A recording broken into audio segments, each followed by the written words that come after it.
Hey guys, Jake Steele, Iron and Steel. This is podcast episode number 5 already, somehow. And thank you so much for being here. If you're just sort of stumbling onto this podcast for the first time, I'll lay it out for you. It's very simple, but the basic premise is I'm just taking stories off of my website, which is ironandsteel.com, and choosing those stories at random, one by one, reading them aloud, and releasing this podcast. So, again, very simple. The whole design is just to give you guys another way, I guess, to consume the content that's on the site.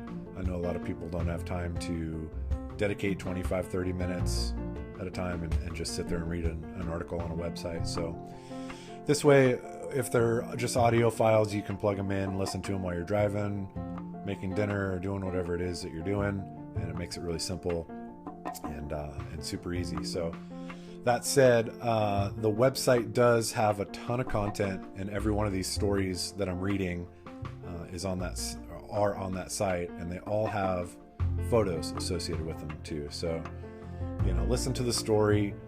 If you like it, if you're curious, you can go there and see the photos associated with the story, photos of the car, or, the circumstances or whatever it was related to the story itself. So. And there is a ton of content on ironandsteel.com, and it's all free, and you should go there anyway just to check it out when you do have a few spare moments.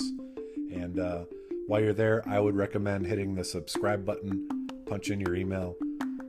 That way you're alerted every time there's new content added, which is pretty frequently. So again, ironandsteel.com, go there, check it out, subscribe, tell your buddies, do all the stuff that everybody says to do. And so for today, I chose a story called Life is Strange, which is, of course, on the site, but it's the story of a 36 Ford Roadster that I bought pretty recently. I don't know, I want to say 5 or 6 months ago. So it was this year sometime. It was a car that kind of fell into my lap, and eventually I was able to buy it.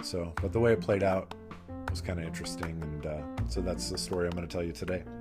So again, ironandsteel.com. Go check it out at your leisure. But for now, kick back, relax, and I'll tell you how it went down. Thanks again for being here. Hi, I'd like to buy one of your 1936 Ford spare tire covers. My phone lit up with a buzz. This is what the message read. Look, I'd have never guessed that this text would end up where it did, but life is strange. And here we are. Now, a few weeks prior, I had met a guy up in the Seattle area that was handling an estate for the widow of an old car guy. What was left was all 1936 Ford, which was right up my alley. I bought everything there, which was one 5-window coupe and about 2 truckloads of miscellaneous parts. Now, I kept what I wanted, and I was just sort of selling off what I didn't need. And that's how we ended up here. So, a gentleman named Brian shows up to buy a spare tire cover from me. He's a nice guy, very friendly, but didn't exactly seem the type. Now by that, I mean, he didn't really seem like a car guy to me, but what do I know? So, what are you working on? I asked as we loaded the parts into the bed of his truck. His reply was simple, short, one word. He said simply, Roadster. Now, anyone that knows me at all knows I like 36 Fords. I like them all. Every one of them. But the top of the pile for me, and most people, would be a Roadster. Production was low, about 3,800 total. And there didn't seem to be a lot that popped up for sale. When they did, they were typically huge money. You almost never see projects for sale, only restored cars, and they tend to start at $60,000 or $70,000 and go up from there. So here, I have a guy in front of me that is actively buying parts for one that he's apparently putting together. I needed to know more. I said, hey, since you're here, do you want to check out some cars? I have a few 36 Fords. if you want to look at them, if you have the time. He agreed. Fish on. So, we look at my cars and BS for a little while. Again, he's a nice enough guy, and he does know some things about 1936 Fords, but most everything else in the shop seemed to be of absolutely no interest to him. And look, I'll level with you. Some of the things in there really should have been. I'm talking about Willys, 32 Fords, Model A Roadsters, hot rods, race cars. You know, the type of thing that most of the guys that come around are really pretty typically interested in knowing about. But Brian didn't seem really at all interested. I'm trying to figure him out. Finally, I ask, so, what's the deal with your Roadster? Is it something you've had for a while? Now, his response wasn't something I expected. It was almost physical revulsion. Like, most guys are excited to talk about their car projects, but just the very mention of this Roadster seemed to make him want to basically strangle someone. Yeah, I've had this stupid thing for a long time. Too fucking long, Brian says. I've been dragging it around from house to house for 30 plus years. Now, I'm watching him talk about this car, and I can tell right away. It's a sore subject. He went on. He said, look, it was my dad's car. My dad bought it in the 1950s. I've had it since the 1990s, and I've been working on putting it back together for him basically ever since. And to be honest with you, I'm not making a lot of progress. So the story went on that way for a while, but the short version of the whole thing was that basically I was right. Brian wasn't a car guy.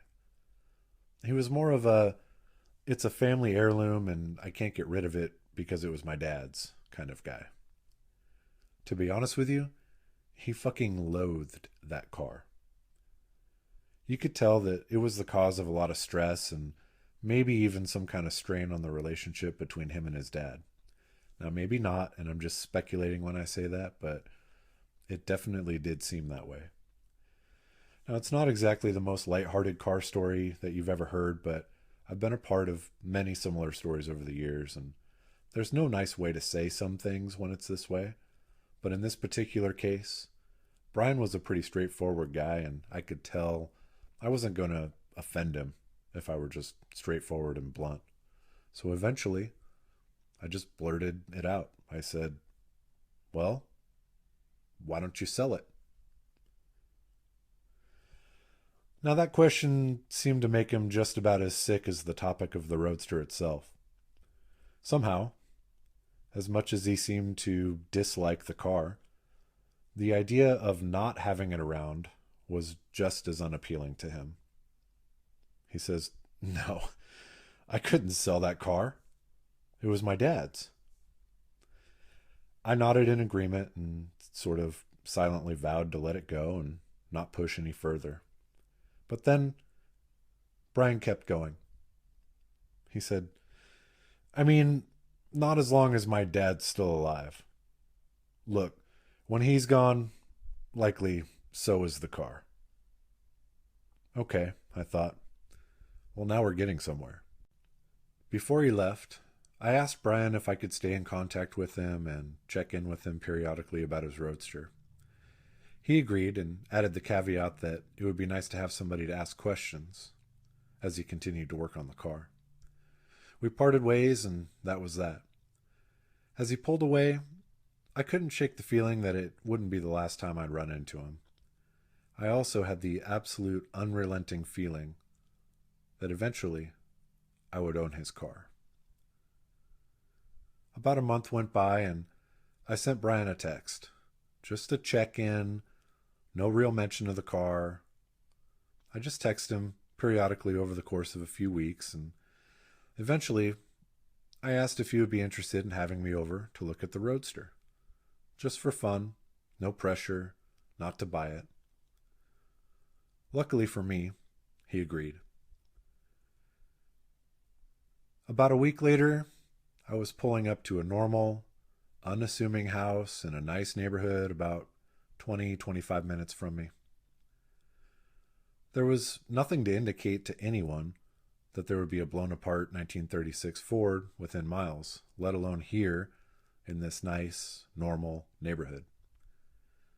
But as I parked, the garage door began to open, revealing the unmistakable sight of a 36 Ford grill shell.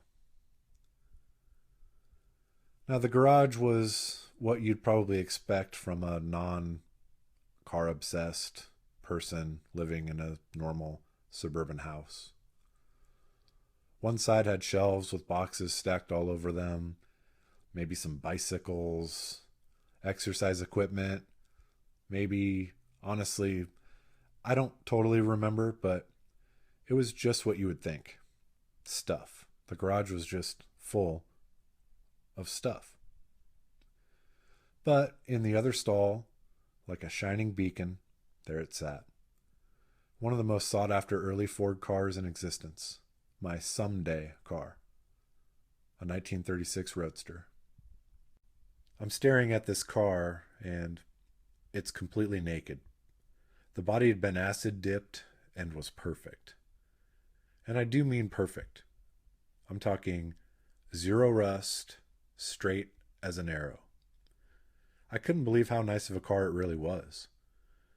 Now, as beautiful as it was, the thing had gotten a little confused somewhere along the way. To Brian's credit, he had put a lot of money and effort into making it a car again, but there were a lot of conflicting themes going on. A lot. And there were no shortage of 90s and early street rod relics bolted to every corner of this otherwise magnificent car. As an example, on one hand, a nice flathead motor with sharp heads on it, dual carbs. On the other, digital gauges, tilt column, and a fiberglass dash. On one hand, a big dropped axle and reverse I spring. On the other, power disc brakes and 4 of the ugliest fucking fiberglass fenders you could ever hope to not find. I'm looking this thing over, and all I want to do is shove it outside. Speed home, get my trailer, load this thing up, and rescue it. Like ASAP. But this visit was not about buying the car. It was just about seeing it for the sake of seeing it. And what I saw was an absolutely perfect 36 Roadster body that just had a bunch of bullshit attached to it. The moment I laid eyes on it, I knew one day I would be the one unbolting it all and plopping that absolutely rust-free body onto an equally nice chassis that I'd been hoarding for just such an occasion, and completely starting over. Now wasn't the time, though. I'd have to be patient. Fast forward a few more months. Brian and I had stayed in contact, and along the way, he started to get a little more comfortable with the idea of parting with the car. At first, there was talk about maybe trading for something that was already running and driving. Then, slowly, the option of just selling the car outright began to make a little bit more sense to him. It felt to me like once the conversation had started, Brian became progressively more at ease with the idea of just selling it and being completely done with it all. Up to then, I don't think he had ever really truly considered that as being an option. But after a few conversations with his father, the two decided that maybe after all these years, it was time to let someone else have a shot at completing the car and putting it back on the road. It turned out, unbelievably, that it was looking like that person was going to be me. It wouldn't be a snap decision, though. No fewer than 68 years had passed with this car in this family's possession. and parting with it wouldn't be as simple as flipping a switch. It was a slow process, one that I had to navigate carefully. I wanted that car, but I also knew that it was going to be a difficult decision for its owners to part with it. I was more than okay with going at their pace, and I absolutely would not be pushy about it.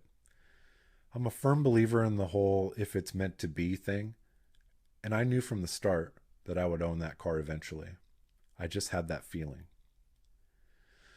Brian reassured me early on that I was probably correct. He said, "Look, I won't sell it to anyone but you. If we don't end up making a deal on it, it'll just sit here in my garage until I die." He said, "Look, maybe I'll just will the fucking thing to you." I'm not going to live forever. That was an actual quote. So one day, a few months later, out of the blue, I figured I'd touch base with Brian again. I shot him a text message, and to my surprise, his reply had a completely different tone. It seemed he was ready to let the Roadster go. And a few days later, I found myself standing in his garage one more time. This time, though, I had come armed with an offer. Now, Brian had his number, I had mine, and we were a little ways apart, but I explained my position. I said, "Look, I won't be using almost anything off of this car, essentially just the body." He explained his position. That's the price. Now, to Brian's credit, his number was actually pretty fair, and it had little to do with the value of the car itself. More an emotional tie, but anyway, his number was pretty fair, and we agreed to go back to our respective corners and think it over. Well, by the time I had made it home, I had thought enough about it. I had to have the car.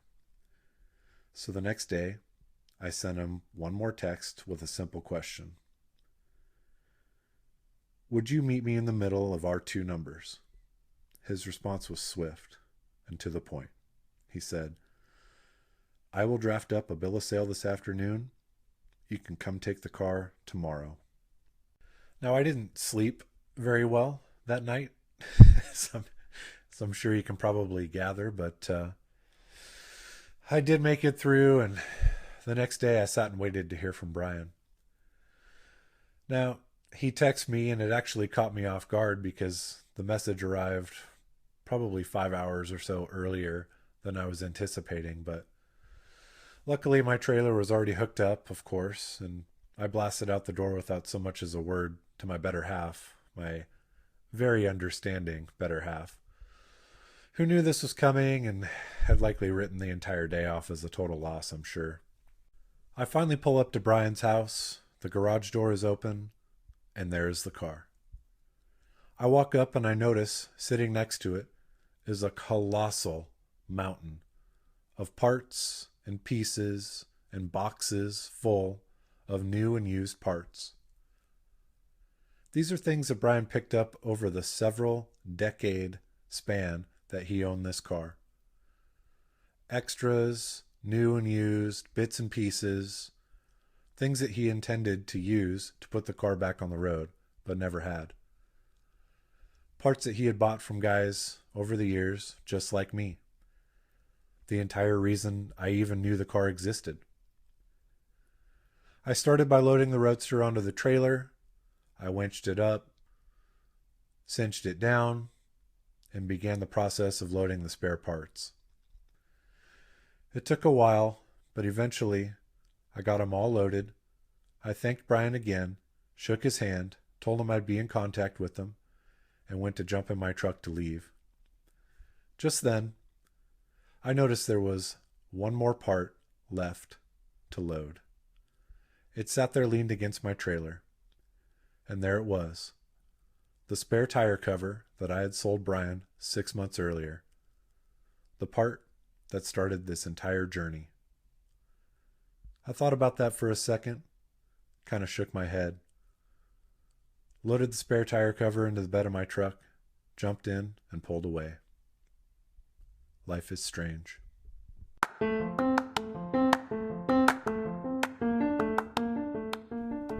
Okay, there you have it. Life is Strange. ironandsteel.com. You can go there and check that story out firsthand. There's a bunch of pictures associated with that article. There's pictures that I took when I first saw it, when I loaded it up, when I dragged it home. I think there's pictures of it like outside my shop for the first time, maybe inside with some of my other cars. After the fact, Brian sent me a bunch of photos too of when he owned it. So there's like pictures in there of the car after he had it dipped, and there's some pictures of it at some hot rod shop where somewhere in California he was paying some shop to like work on it, here and there whenever they could. And the shit they did to this car was like I don't know who these guys are, but they're probably out of business and back on meth, but they did some fucked up shit to this car. Like, luckily nothing that couldn't be unbolted and undone, but yeah, it was not good. Like, they rewired the car as an example, but they used 100% red wire. Like, they must have just stolen a pallet of red wire or some shit, because literally the wiring loom is 1 inch thick, and it's dozens of red wires. None of them are labeled. They used red on everything. It's just like tons of shit like that. You look at this car and you're just like, why would you ever do something like that? But nonetheless, all that shit has either come off the car or will come off the car. I'm just taking the body, putting it on a totally different chassis, and yeah, it'll end up being like a tasteful 40s era custom car. East Bay Speed and Custom is going to be involved. I can almost guarantee it. And yeah, it'll end up being a very classy car. And there's actually a photo of kind of my vision for that car that's in the article too. Kind of sums it up, just kind of what I'm after. So, but yeah, ironandsteel.com. Life is Strange. That's the name of that article. Go on the site, subscribe so you can get updates. Buy a fucking t-shirt or don't. I don't care. All the content on there is free. You should just check it out just for the sake of checking it out. And I'm just going to keep plucking these articles out one by one, no particular order, reading them off and releasing this podcast, and we'll see how we go. So again, ironandsteel.com. Check all that stuff out for yourself. Otherwise, I'll see you on the next one. Thanks again for being here.